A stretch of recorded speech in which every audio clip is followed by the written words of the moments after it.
नमस्कार दोस्तों, आनंद study online channel में आप लोग का फिर से एक बार स्वागत है। तो एक बड़ी वैकेंसी आप लोग के लिए आ चुकी है, जिसके लिए आप लोग सभी लोग अप्लाई कर सकते हैं ऑल ओवर इंडिया से। ये इंडिया पोस्ट जीडीएस यानी ग्रामीण डाक सेवक का वैकेंसी होगा, जो सभी लोग अप्लाई कर पाएंगे। लेकिन इसमें बहुत सारा चीज है जो कि आपको जानना चाहिए अप्लाई करने से पहले। आइए इस पूरे वीडियो में सावधानी से आपको हम बताएंगे, ताकि कहीं कहीं गलती ना करिए और समझिए पहले है क्या चीज, कैसे आपका नौकरी होगा और क्या क्या इसमें आपको करना पड़ेगा, क्या अप्लाई डेट है, कितना फीस लग रहा है और क्या काम आपको इसमें करना पड़ेगा और कितने परसेंटेज वालों का इसमें जॉब होने का ज्यादा चांस रहता है, वो सब बिंदु पे बात करेंगे। आइए इसको देरी ना करते हुए वीडियो को आगे बढ़ाते हैं और ध्यान से आप समझिएगा। लाइक शेयर सब्सक्राइब सबसे पहले कर दीजिए ताकि टेंशन खत्म हो जाए। और चलिए इस वीडियो में आपको बताते हैं कि ग्रामीण डाक सेवक आखिर आप कैसे बन पाएंगे। चलिए, आपके स्क्रीन पर नजर आ रहा होगा इंडिया पोस्ट जीडीएस की तरफ से आपके लिए बड़ी वैकेंसी निकाली गई, जिसका अप्लाई डेट भी शुरू हो चुका है। आप देखेंगे 44,228 पद यानी कि मैक्सिमम पद है, और जितना ज्यादा पोस्ट होता है ना, उतना ही जल्दी संभावना रहता है कि आपका जॉब हो जाएगा। कम परसेंटेज वालों का भी जॉब हो जाएगा। इसी कारण से इसका 15 जुलाई से फॉर्म स्टार्ट हो चुका है। 2024 से 5 अगस्त तक चलने वाला है। इससे पहले फॉर्म को भर लेना है। अगर फॉर्म भरने में कोई गलती हुआ तो करेक्शन का जो डेट है, एडिट का डेट है 6 अगस्त, 7 अगस्त और 8 अगस्त तक रहेगा। मतलब 6 से 8 अगस्त तक इसको आप करेक्शन भी कर सकते हैं, एडिट भी आप कर सकते हैं, कोई दिक्कत नहीं है। अप्लाई डेट हो गया, टोटल पोस्ट हो गया। फी कितना लगेगा भरने में ये बताइए। तो जनरल ईडब्ल्यूएस ओबीसी को 100 रुपए लगने वाला है, और अदर जो भी कैंडिडेट है जैसे एससी एसटी या फीमेल, उनको 0 रुपए यहाँ पे लगने का। फ्री में आप फॉर्म को भर सकते हैं। जो साइबर कैफे वाला लेगा भरने में पैसा, बस उतना ही। बात करते हैं अब एज का, कि एज क्या रखा गया है। एज आपका यहाँ जनरल ईडब्ल्यूएस का 18 से लेकर 40 मैक्सिमम एज।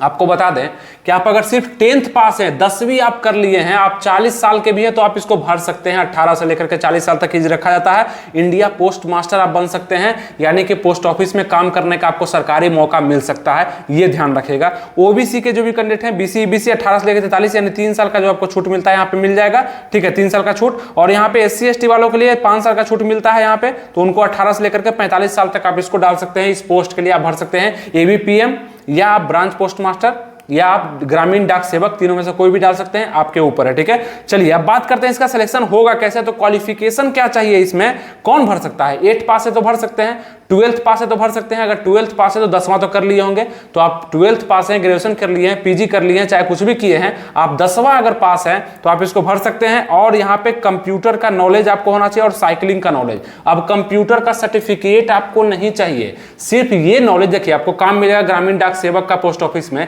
तो अब तो ऑनलाइन का जमाना आ गया है, तो कुछ रिसिप्ट निकालना, कुछ जीरोक्स निकालना, कंप्यूटर चलाना, कॉपी पेस्ट करना, कुछ भी हो सकता है। तो थोड़ा सा जानकारी आपको कंप्यूटर का, मतलब सीपीयू क्या होता है, यूपीएस क्या होता है, मॉनिटर क्या होता है ना, सॉफ्टवेयर क्या होता है, हार्डवेयर क्या होता है, थोड़ा सा ये जान लीजिएगा, बहुत है, ज्यादा कुछ नहीं। और ये जानकारी से आपको छांट नहीं दिया जाएगा। ठीक है, लेकिन हाँ, साइकिलिंग जरूरी है। साइकिल चलाना आपको आना चाहिए। आप बाइक चला रहे हैं उससे मतलब नहीं है, आप ऑटो चला रहे हैं उससे मतलब नहीं है, कार चला रहे हैं उससे मतलब नहीं है, एरोप्लेन चला रहे हैं उससे मतलब नहीं है। आपको साइकिल चलाने कम से कम आना चाहिए। साइकिल पर बैठिएगा, उसके बाद पूरा गांव में आप घूमिएगा। मतलब पोस्ट मास्टर का जो काम होता है वो करिएगा। जगह जगह पे सूचना पहुंचाना, कुछ अपडेट आया है वो बताना, है ना। बहुत सारा जैसे कि सरकारी जो सूचना आता है वो लोगों तक पहुंचाना, वो काम आप कर सकते हैं, करने का मौका मिलेगा। ऑफिशियल और फिजिकल दोनों वर्क होगा। आपको वर्कलोड में हम बताने वाले हैं कैसे कैसे क्या क्या आपको मिलने वाला है। तो यहाँ पे साइकिलिंग आपको आना चाहिए, साइकिल चलाने आना चाहिए। सीख लीजिएगा, अगर नहीं आता है तो आज भी सीख सकते हैं। फॉर्म कहाँ पर अप्लाई करना है, क्षेत्रीय भाषा ज्ञान भी जरूरी है। देखिए, यही तो लोग फंसते हैं कि आपको ज्ञान है हिंदी का, आप हिंदी जानते हैं, बिहार से हैं, झारखंड से हैं, उड़ीसा से हैं, यूपी से हैं, छत्तीसगढ़ से हैं, हरियाणा से हैं, तो आपको हिंदी आता होगा, हिंदी समझते होंगे। तो ये तो हो गया क्षेत्रीय भाषा, आप काम कर लेंगे। लेकिन आपको भेज दिया जाए तमिलनाडु, या आप लोभ में वहाँ सीट ज़्यादा है तो फॉर्म भर लेंगे तमिलनाडु का, वहाँ का क्षेत्रीय भाषा आपको आता है, मलयालम आता है, केरला भाषा में, केरल में रह करके आप उसका भाषा को बोल सकते हैं। सीखे हैं, नहीं सीखे हैं, वो दिस दैट क्या करते रहता है आपको पता भी नहीं चलेगा। तो वहाँ पे आप नौकरी कैसे करिएगा। तो वहाँ पे फॉर्म नहीं भरना है, मतलब अपने जोन में फॉर्म भरना है जहाँ पे हिंदी भाषा का यूज है वहाँ पे। और तमिलनाडु वाले जो देख रहे हैं, अगर वो समझ रहे हैं इस वीडियो को, तो ये इधर फॉर्म मत भरिएगा। मतलब कि आपका बिहार में, झारखंड में, उड़ीसा में, यूपी में फॉर्म मत भरिएगा हिंदी भाषा आपको अगर नहीं आता होगा तो ये चीज ध्यान रखिएगा। जहां भी फॉर्म भरना है, जहां से भी ये जोन से आपको अप्लाई करना है, वहां का क्षेत्रीय भाषा, लोकल लैंग्वेज आपको आना चाहिए। ठीक, वहीं से भरिएगा, नहीं तो कोई फायदा नहीं होगा, मतलब नौकरी नहीं होगा, परसेंटेज कितना भी रहेगा। फिर परसेंटेज का ये बात करते हैं, कितने परसेंटेज वालों का होगा। सैलरी का बात कर लेते हैं। तो बीपीएम ब्रांच पोस्ट मास्टर का सैलरी क्या होगा। सैलरी बढ़ा है 12,000 से लेकर के 29,380, जो कि आप यहाँ भी देख सकते हैं। देखिएगा सैलरी स्लैब क्या है, ABPM assistant branch post master और जीडीएस ग्रामीण डाक सेवक, ये दोनों का सैलरी 10,000 से लेकर के 24,470 तक हो सकता है। लेकिन हम नॉर्मल ऐसे बात करेंगे इसका पर मंथ का, तो करीब आपको 12,000 रुपया आपको मिलेगा पर मंथ। ठीक है, अभी के हिसाब से 12-13 हजार रुपया आपको पर मंथ मिल जाएगा, क्योंकि महंगाई का जमाना है, इतना में काम चलने वाला नहीं है। नहीं तो तुरंत ही आप धरना प्रदर्शन पर बैठ जाइएगा कि पैसा इतना कम दे रहा है तो कैसे नौकरी कर पाएंगे। यहीं पे बीपीएम का बात करते हैं, ब्रांच पोस्ट मास्टर का, तो इसका थोड़ा सा आपका ज्यादा होता है। ठीक है, इसका ज्यादा होता है 12,000 से लेकर के 29,380 रुपया, यानी कि आप यहाँ पे देख सकते हैं 12,000 से लेकर के 29,380 रुपये तक सैलरी होगा। लेकिन पर मंथ का बात करते हैं तो यहाँ पे इसको भी 12,000 रुपये 15,000 रुपया पर मंथ लगभग मिल जाएगा। 15 से 16,000 रुपये पर मंथ आपको मिल सकता है। इसमें आराम से सब कुछ डीए जोड़ के सब कुछ जोड़ करके मिलेगा सरकारी के हिसाब से। ठीक है, पर मंथ। तो ये ध्यान रखिएगा, पैसा भी बढ़ा दिया गया, बढ़िया मतलब आरामदायक जॉब है। ज्यादा टेंशन आपको नहीं लेना है कि देश में युद्ध हो गया है तो मेरा काम है, नहीं। देश में युद्ध हो गया है, चिट्ठी आया तो उसको पहुंचाना आपका काम है। ठीक है, बस इतना ही, ज्यादा सेफ है आप इस जॉब में। अब बात करते हैं जॉब प्रोफाइल का, कि जॉब प्रोफाइल यानी कि काम कैसा मिलेगा आपको। तो ध्यान रखिएगा, यहाँ पे डाक सेवक का जो काम होगा, ग्रामीण डाक सेवक का, वो डिपार्टमेंटल ऑफिस लाइक सब ऑफिस है ना, सब post office, head post office से जुड़े रहेंगे। यानी कि आप जिस भी पोस्ट ऑफिस में रहेंगे तो आप सब पोस्ट ऑफिस जो उससे छोटा है या हेड पोस्ट ऑफिस से भी आपको जुड़े रहना पड़ेगा। वहां का सूचना यहाँ, यहाँ का सूचना वहां आपको करना पड़ेगा सरकारी नियम के अनुसार। ठीक है, ये तो हो गया। उसका सेल स्टाम्प ड्यूटीज, यानी कि सेल स्टाम्प करना पड़ेगा आपको। स्टेशनरी का कुछ सामान इधर से उधर लाना ले जाना, कौन सा खराब हो गया कौन सही है उसको delivery mail at doorstep, मतलब कोई मेल आता है उसको पहुंचाने का आपको काम मिलेगा। डिपॉजिट पेमेंट, अगर कोई पेमेंट फंसता है, जैसे कि पोस्ट ऑफिस तो एक पेमेंट बैंक भी है, पेमेंट फंसता है या पेमेंट संबंधित कोई किसी को जानकारी देना है, कुछ चिट्ठी आया है तो उसको पहुंचाने का काम आपको मिल सकता है। ट्रांजैक्शन वगैरह का आपको मिलेगा। ठीक है, उसके बाद any other duties assigned by post master या सब पोस्ट मास्टर, सब पोस्ट मास्टर या पोस्ट मास्टर के द्वारा जो ड्यूटी आपको दिया जाएगा वो आपको करना पड़ेगा। कुछ फिजिकल भी हो सकता है, मतलब बाहरी काम भी और कुछ अंदरूनी काम भी होगा, कभी हार्ड लगेगा कभी आपको अच्छा लगेगा, इस तरह का वर्क मिलेगा। बाकी देखते हैं आप कि डाक सेवक will also assist post master सब पोस्ट मास्टर, मतलब उसका आप असिस्टेंट के रूप में भी कभी कभी काम करते हुए नजर आएंगे। कुछ हेल्प करना, जो आपसे बड़े हैं सीनियर है वो कुछ बोलेंगे तो आपको करना पड़ेगा, ये चीज हो गया। डाक सेवक डू मार्केटिंग बिजनेस प्रोक्यूरमेंट, मतलब कि आपका यहाँ पे काम ये भी होगा ना कि कुछ चीज है जो कुछ सेवा है, जैसे कि पोस्ट ऑफिस का कोई सुविधा निकला है जो कि जनता तक पहुंचाना है, उसका प्रचार प्रसार करना भी आपको काम होगा मार्केटिंग बिजनेस के रूप में। और other assigned by post master, जैसे आईपीओ, एएसपीओ, एसपीओ, एसएसपीओ के द्वारा जो काम, मतलब उसमें जो काम मिलेगा आपको वो असिस्टेंट पोस्ट मास्टर के द्वारा जो मिलेगा वो आपको करना पड़ेगा। ठीक है, बाकी यहाँ पे देखते हैं कि डिलीवरी जुरिडिक्शन, यानी कि डाक सेवा का required to reside within the delivery, मतलब जो भी आपको काम मिलेगा आपके क्षेत्राधिकार में ही मिलेगा, जो भी आपका क्षेत्र होगा ना जितना बांटा होगा उसी में मिलेगा, तो ज्यादा परेशान नहीं होना है। अब देखते हैं यहाँ पे ब्रांच पोस्ट मास्टर का क्या काम होगा। तो इसका भी मार्केटिंग और प्रमोशन, इसका भी काम होता है ब्रांच पोस्ट मास्टर का, इसका भी वही प्रोडक्ट वगैरह सेल करने का। उसका देखते हैं have the overall responsibility of a smooth and timely functional the branch post office including mail convenience and mail delivery, ये सब को स्मूथ ढंग से चलाने का काम आप पर मिलता है। यानी कि मेल सर्विस कोई आता है, आपका कहीं से मेल डिलीवरी करना होता है, ये सब कैसे क्या होगा कब होगा ये सब आपको देखना पड़ेगा। उसके बाद BPM will be required to do combined duties ABPM as the when ordered, मतलब आप हैं तो ठीक है ब्रांच पोस्ट मास्टर, लेकिन कभी कभी आपको ऑर्डर के हिसाब से असिस्टेंट ब्रांच पोस्ट मास्टर का भी काम दिया जाएगा, वो आपको करना पड़ेगा। ये हो गया assigned by superior like IPO, ASPO, SSPO, है ना, ये चीज इनके द्वारा अगर दिया जाएगा तो आपको करना पड़ेगा। उसके बाद देखते हैं the applicant have provide accommodation for branch office after selection but before engagement, यानी कि आवास भी आपको उपलब्ध होगा, जैसे चयन होता है ना आपका, तो जाना कहाँ पे काम करना ये सब आपका अलॉट हो जाएगा, ज्वाइन करने से पहले ही आपको बता दिया जाएगा। ठीक है, अब बात करते हैं branch post master, assistant branch post master का क्या काम होगा अगर आप इसके लिए अप्लाई करते हैं तो इसका सेल स्टाम्प ड्यूटीज, स्टेशनरी का है, बीपीएम पोस्टल ऑपरेशन, उसका मार्केटिंग प्रमोशन लगभग सेम है। और ये भी कभी कभी आपका, जैसे आप एबीपीएम है, असिस्टेंट ब्रांच पोस्ट मास्टर है, तो आपको कभी कभी ब्रांच पोस्ट मास्टर का भी काम दिया जाएगा, मतलब उलटफेर होगा सीनियर के ऑर्डर के हिसाब से। ठीक है, ये चीज उसको देखें combined duty of BPM as when order additional to his regular duties है यहाँ पे। मतलब उसके अनुसार काम करना पड़ेगा, मार्केटिंग आपको भी करना पड़ेगा।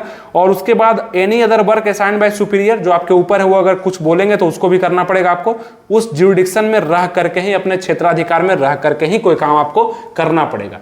तो ये चीज एक तरह से हम इसको देखें ना तो एक स्मूथ वर्क है जो कि पोस्ट ऑफिस के लिए आप वर्क करेंगे। कुछ कभी कभी फिजिकल वर्क, मतलब बाहर जाने का, बाहर का काम, कभी कभी ऑफिस में ही आपको रखा जाएगा, ऑफिस में ही काम वगैरह कुछ फाइल ताल इधर करने का, तो ये चीज हो गया, ज्यादा हार्ड काम नहीं है। अब सबसे इंपॉर्टेंट चीज पे बात करते हैं कि कितने परसेंटेज वाले का सिलेक्शन इसमें होता है और कैसे होता है। देखिए परसेंटेज तो ज्यादा होना बेहतर होता ही है, इसीलिए लोग पढ़े लिखे हो या ना हो, जब वो 10th का एग्जाम देने जाते हैं, 12th का एग्जाम देने जाते हैं, ग्रेजुएशन का देते हैं, तो घर से यही ऑर्डर मिलता है, कुछ भी करो, चोरी करके भी परसेंटेज तुम ज्यादा ले आओ, ये पता नहीं है कहाँ काम आएगा नहीं आएगा, लेकिन तुम ले जरूर आना।